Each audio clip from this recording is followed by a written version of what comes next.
Jasper, one of the things that Lindy has been saying over the last couple times we've talked to him about is about how without Jack, without Nico, certain things have to sort of change, not system-wise, but just how everyone is playing. Are you sensing a little bit of that need to sort of change how you guys are playing a bit? Oh yeah, I think obviously feels like maybe everyone is trying to make kind of things that those guys provide on a daily basis. Like everyone is not gonna be able to skate around like Jack and create offense that way, but there's a lot of other ways we can create offense, and that's gonna come from puck management, hunting down pucks, winning down pucks, and create second and third scoring chances.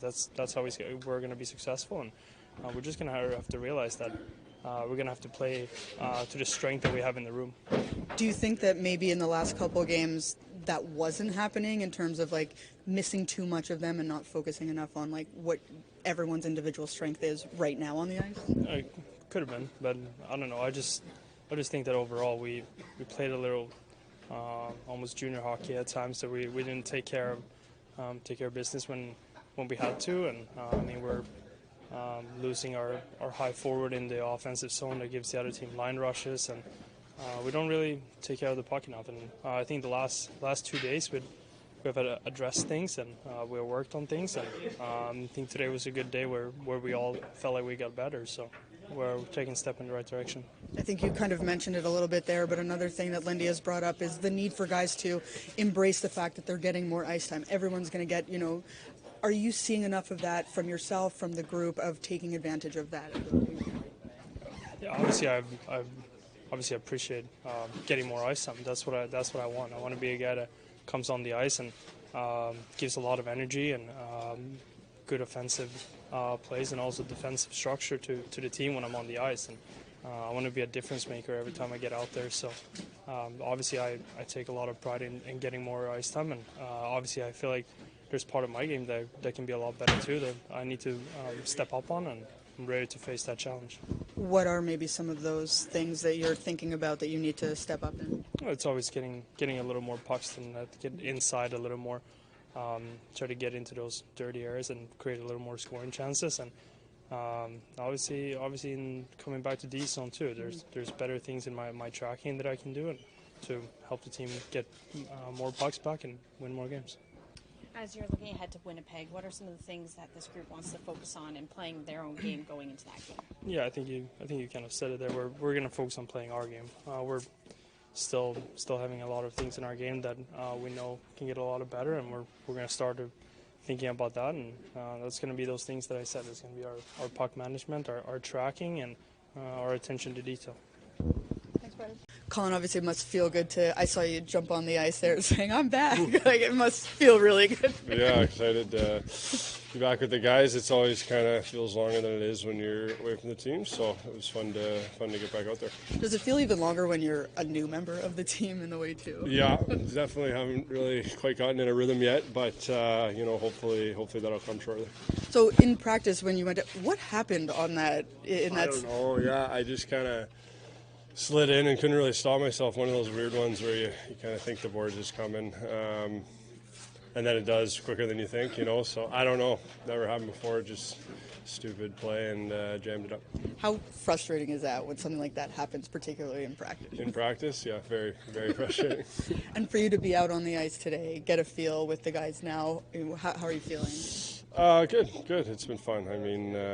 Just excited, like I said there, to get back with the guys and, get things rolling.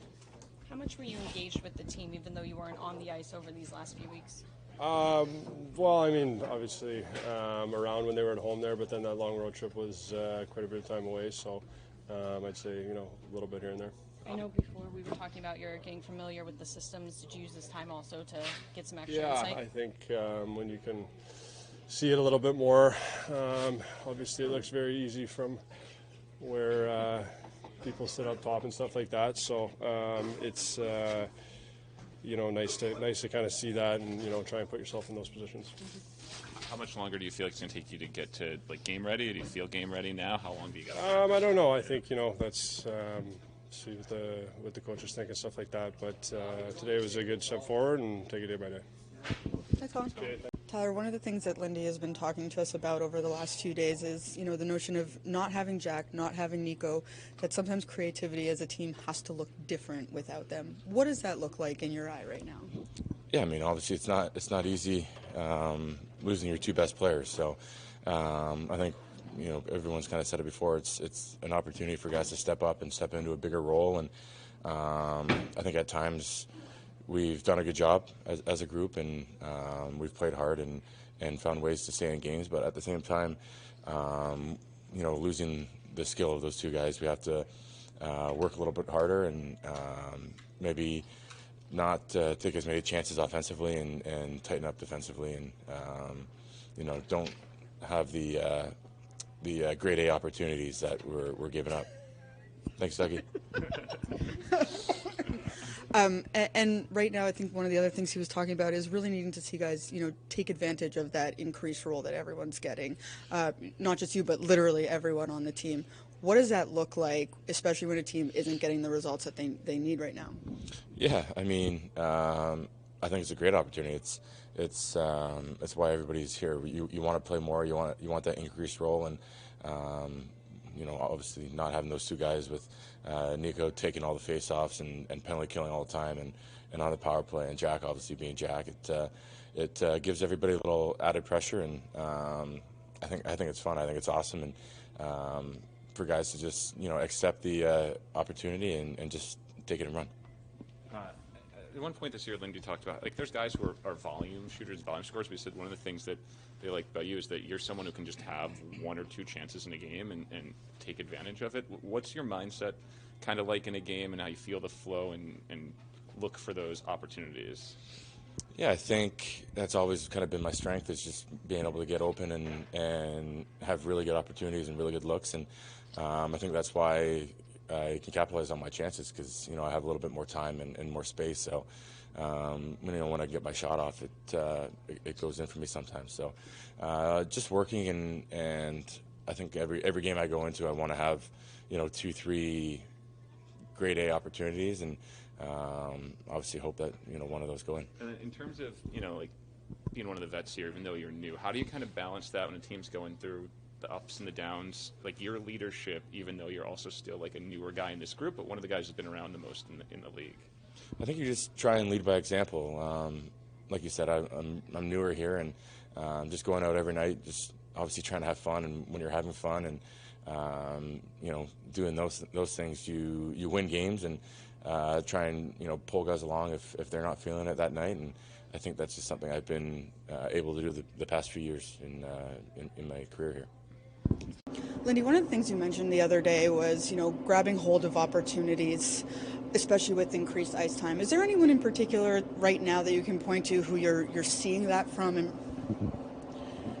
Well, you know, I think if you look at Mike McLeod in elevated role again, Michael's filled in admirably for, you know, our two top centermen have been out. So, you know, being pushed up the lineup, he's been in a lot of offensive opportunities, and we know what he can do away from the puck. Looking at some of the lines and pairings today, things look certainly different. Is this an opportunity for Alex Holtz playing where you've put him today in practice when we talk about seizing an opportunity? Well, you know, I think we're still, without Jack and Nico, we're still kind of in a phase where we're trying to put some pieces together and just see what, you know, how it looks and what the opportunity looks like, and can they create opportunities and be a good offensive line for us and play well away from the puck. How does this challenge you and your coaching staff right now, having two guys of such significant importance out of the lineup? Well, as I've said previously, I think, you know, we have to play a tight game. You know, the opportunity to win a game probably, you know, 3-2, 2-1, something like that. You know, as higher the score gets, the less opportunity when you're missing top offensive guys. So away from the puck, you have to be a better team. I think, you know, the Chicago game, we were able to do that. The St. Louis game, we were right there we had the opportunities and didn't capitalize. So I'd reference probably those two games as the games that, you know, give you the greatest opportunity to win a hockey game. Seeing Colin out there today is certainly a good sign, gives you more options regardless of what you do just to have him back. Yeah, obviously just trying to catch up now. We had first practice back and, feeling well. Had a little scare at the end of practice there where we went down. But I think that, when it's your first practice back, there's going to be some rust for sure. Will he be going on the trip? He will be going on the trip. And the other guys, I'm assuming not? Nico, no. Jack may meet us in Pittsburgh. So we'll just see how the next couple days go. Looking at the, just trying different combinations on defense, having Luke with Dougie, obviously they've played some in games together. When you've had them together, what have you seen from them, and what more do you want to see from them? Well, I think there's probably, it's twofold where, you can take a look at Siegenthaler and Marino as being more of a shutdown pair, and with Luke and Doug together, you're looking at an offensive pair that can help create. And I think anytime we've got down, we've gone to them and we've had pretty good success of creating and garnering most of the play in the offensive zone. Thank you.